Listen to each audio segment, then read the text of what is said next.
Tatlong problemang iyong masolusyonan kung meron kang HR sa iyong salon business.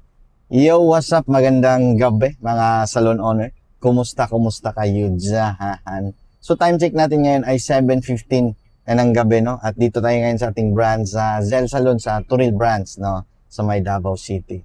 At alam nyo dati, no, mga salon owners, pinaka masakit talaga sa ulo, no, sa salon business, no, ito talagang pag-handle ng staff, no. Alam nyo dati, kwento ko na lang sa inyo. Noong 2023, kasi nag-start ang Zel Salon, pangalakas ang salon ng Mindanao, 2021. So 2023, nagkaroon ako ng pangalawang branch, no? At dito sa pangalawang branch namin, no, marami akong mga experience na mga hindi malilimutan na mga pangyayari. Kasi sa bawat branch namin, no, meron kaming 5 to 6 or 7 na staff. So nung dumoble yung branch ko, dumoble na rin yung sakit ng ulo. Dumoble na rin yung staff natin. Yung hairstylist natin naging 5, yung nail technician natin naging 4, at mga salon assistant at cashier. At eto ang pinaka problema talaga. Etong pag-handle ng staff. Etong pag-handle ng mga tauhan. Kasi kung bakit ba kasi ang sakit sa ulo paghawak ng tao, no? Grabe talaga sa experience. Yung tipong problema mo pa yung susi, problema mo pa yung malate sila, problema mo pa kung mag-absent sila, problema mo pa na papagalitan sila, no? Medyo magulo lang yung buhok ko. Wait. Yan. Maraming problema talaga na imbis na yung oras mo gagamitin mo para makapag-produce ka ng magagandang bagay, no, na makagawa ka ng mga technique para kumita, bumenta, paano magpasok ng benta, paano pabalikin yung customer, paano mas may profit ngayon, di ba? Yung oras mo, ikakainin dyan sa pag-handle ng tao. Kaya meron akong ginawang solusyon dyan. Kasi, dati kasi, wala pa kaming mga in-charge na yan, wala pa kaming mga manager. So, yung nag-handle ng isang branch, yung manager namin, meron doon. Pero dito sa pangalawang branch, yung asawa ko lang at ako yung nag-handle. So, ang ginawa kong solusyon doon, kumuha ako ng isang manager sa aming branch to. So, maganda naman yung nangyari, no? Maganda. Tumatakbo yung business, no? Nababawas-bawasan yung problema. Medyo hindi na masakit sa ulo, pero hindi pa rin siya sapat. Kulang pa rin. Kasi, pag yung kinuha mong manager, magkasama sila dyan sa business na yan, pag nagka-close yung mga yan, no? Sabay-sabay kumain, sabay-sabay nag-snacks, o magkasama sa bahay o sa boarding house, may mga tampu-tampuhan yung mga yan eh. Halimbawa, yung manager mo, kasi dati, eto, kwento ko lang din sa inyo, singit ko na lang, dati, meron kaming kinuhang boarding house o apartment o bahay na doon sila titira. Yung mga staff, yung buong staff. Ngayon, dahil sa magkasama sila sa bahay na yon, may mga inuman, yung mga kain-kainan, di ba? O sabay-sabay silang kumain. Talagang naging magkaibigan na sila. Naging magkalapit na yung loob nila. So, dyan yun pumapasok yung problema. Kasi, hindi na mapapagalitan ng manager yung tauhan niya kasi magkasama sila, di ba? At kung papagalitan naman niya, magtatampo-tampo naman yung isa kasi parang walang pinagsamahan, basta yung mga ganon. At doon ko na-realize na hindi sapat na yung manager lang meron ako. Kaya, ginalingan ko talaga sa pagbenta, sa aming negosyo. Kailangan kumita ako, kailangan makapagdagdag ako ng maraming branch. Nang sa gadon, hindi ko na poproblemahin itong mga pag-handle ng staff. At nga, itong last year na mga September, meron na kaming HR. Palakpakan ko na dyan. Ang bangis, di ba? At hindi lang to HR. mabangis na HR, malupit na HR, di ba? Bakit importante ito? Kasi ang HR, di ba? Di ba meron na tayong mga manager, oh? Meron tayong mga in charge, pero hindi pa rin yan napapagana o nagagawa yung gusto nating pinapagawa. May mga sablay pa rin, di ba? Pero dito sa HR, dito ko nakuha, no, ang sarap ng buhay, no? Ang mga problemang dati ko nang pinoproblemang masasakit sa ulo, ngayong may HR na ako, solve na, no? Nawala na yung mga stress na yan.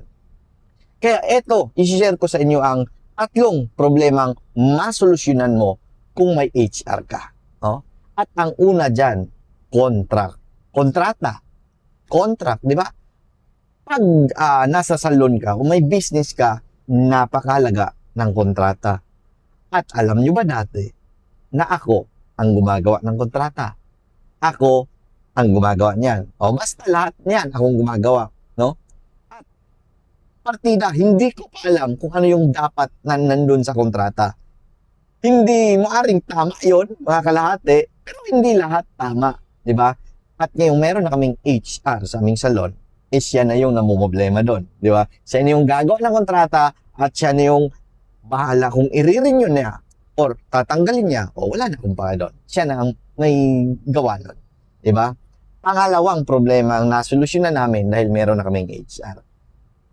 Ito yung late, yung absent, yung mag-day off, yung biglang hindi napapasok, yung mga ganyang tipong problema na kinagisnan o kinalakyan na natin sa salon business. May tauhan kang na-hire, pumasok lang ng 1 buwan, lumayas agad. So, anong dapat gawin? Diba? Tapos, kukunin yung sahod, ibibigay mo agad. Wala kang papirma-pirma, wala kang mga, basta yung dapat pala, meron pala yung pinapirma-pirma, no? Hindi basta yung, pag sumahod na sila. Diba? Wala man lang kayong listahan na sila ay sumahod. Kailangan pala yon. At yung HR ko lang bahala doon, hindi ko na problema yon. Diba? At pangatlo, ito yung pinakamahalaga, no? Dahil dito, nagiging maayos yung takbo ng negosyo, nung salon. Ito yung pangatlo, ang company rules, company policy, di ba?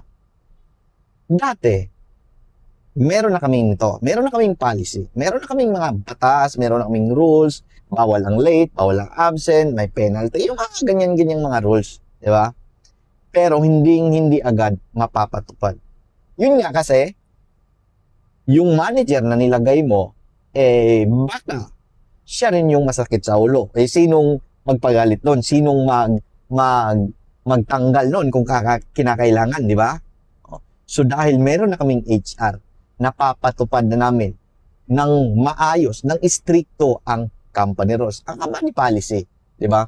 Nagiging maayos na yung takbo ng salon, no?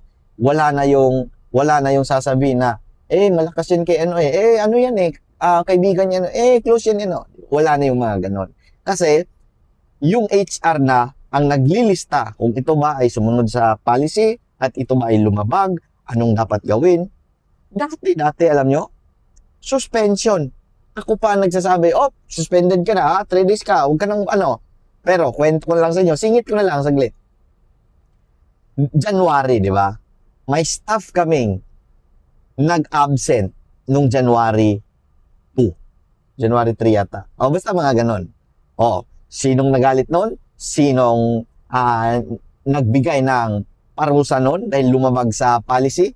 Yung HR namin. So, nawala na yung problema ko sa mga tauhan.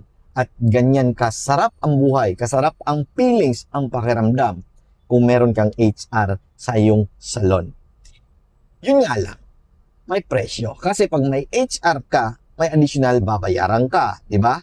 Pero, alam nyo, naniniwala kasi ako na tayong mga owner, mga negosyante, lalo na kung meron kang malaking pangarap, no? Kailangan mong ipasa yung ibang trabaho.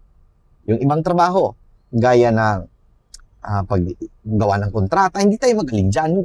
Hindi alam lang tayo, no? Lalo na kung nagtatrabaho ka dati, pero hindi ka talaga expert dyan. kung seryoso ka na mapalaki ang iyong negosyo, kailangan mong kumuha ng mga makakasama mo. Lalo yung HR, lalo yung mga sa accounting, di ba? Kailangan natin yun. At yan din yung kasiyahan ko ngayon, no? Dahil meron akong tagapagpagalit, o tagapagsalita na, malito, siya na yung tumatawag sa mga staff namin, siya na yung nagsasabi na, ano yan, di ba, sinabihan na kita, di ba, na-orienta kita. So, wala na akong problema doon. Ang kalaban kasi natin dito, mga salon owner, no, lalo na kung meron kang pangarap, ang dami nating dapat trabahuin. Marketing, sales, di ba? Kailangan natin yung matutukan. Ngayon, kung maubos yung oras mo, yung araw mo, sa pagpagalit lang ng iyong tao, naubos na yung energy mo dyan, yung oras mo dyan, wala ka ng bakanting oras para mag-isip na ano bang gagawin next month, ano bang target next month, paano ko ba ma-hit yung target ko, paano ba ako magkakota, at paano ko ba ito palakin yung negosyo ko, no? Kaya, kung isa kang seryosong salon owner na gusto ring mapalaki ang iyong salon business, may grupo tayo, Salon Business Owners PH.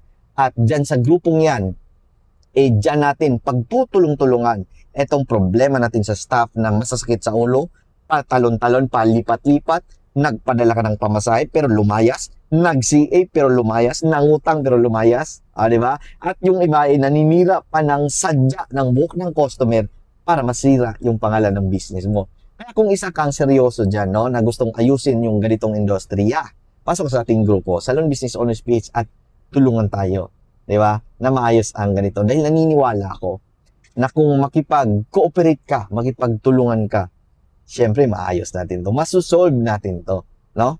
At yan lang, magandang gabi. At alam ko, maraming problema sa salon business. At mga 50% dyan, sa pag-handle ng tauhan o staff, yan yung masakit, no? Kalahati ng problema mo nandyan sa pag-handle ng staff. Pero, eto lang masasabi ko. Hanapin nyo palagi ang positive side ng buhay o ng iyong business, ng iyong negosyo. May mga problema dyan, na-experience ka na ninakawan, ayusin mo yung sistema mo. Na-experience ka na pumasok tapos lumayas agad, ayusin mo yung sistema mo. I-improve mo. At dahil sa improvement yan, no, yung mga problemang yan, eto lang masasabi ko, hanapin mo ang positive side ng buhay. Hanapin mo kung bakit yan nangyari at i-improve mo. At yan lang yung lagi yung tatandaan, stay positive at hanapin yung positibong bagay na natutunan mo. Bye-bye. Galingan natin trabaho.